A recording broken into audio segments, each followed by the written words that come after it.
The Whispers in the Walls.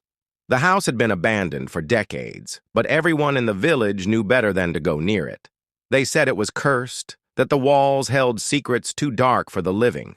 But Ellie, bold and skeptical, dismissed the rumors. She was a thrill seeker, and the challenge of spending a single night there was too tempting to pass up. The door creaked as she pushed it open, the smell of decay and mildew wrapping around her like a heavy cloak.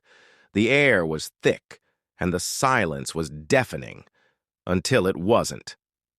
At first it was subtle, a faint rustling sound like paper brushing against stone. Ellie froze, her flashlight beam jittering across the crumbling walls. "Probably rats," she muttered more to herself than for comfort. But the whispers began. At first, they were indistinct, just murmurs that seemed to bleed from the cracked plaster. She strained to hear, but the harder she tried to focus, the more the whispers eluded her. Then, like a tide coming in, they grew louder. "Leave! Now!" The voice was deep and guttural, echoing as if spoken by a chorus. Ellie's bravado faltered, her breathing quickening. "Hello? Who's there?" she called out, trying to keep the tremor out of her voice. The flashlight flickered. "Leave! Now!" The words were clearer this time, and they came from behind her. She whipped around, the beam catching nothing but an empty hallway. The walls seemed to close in, the whispers now a cacophony of voices, overlapping, shouting, pleading. And then she saw it.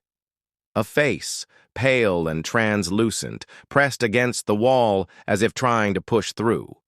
Its eyes were hollow, its mouth stretched wide in a silent scream.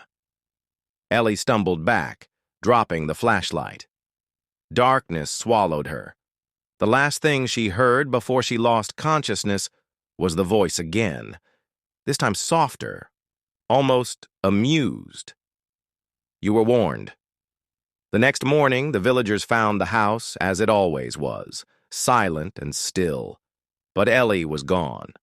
The only sign she had been there was her flashlight, lying in the doorway, its bulb shattered.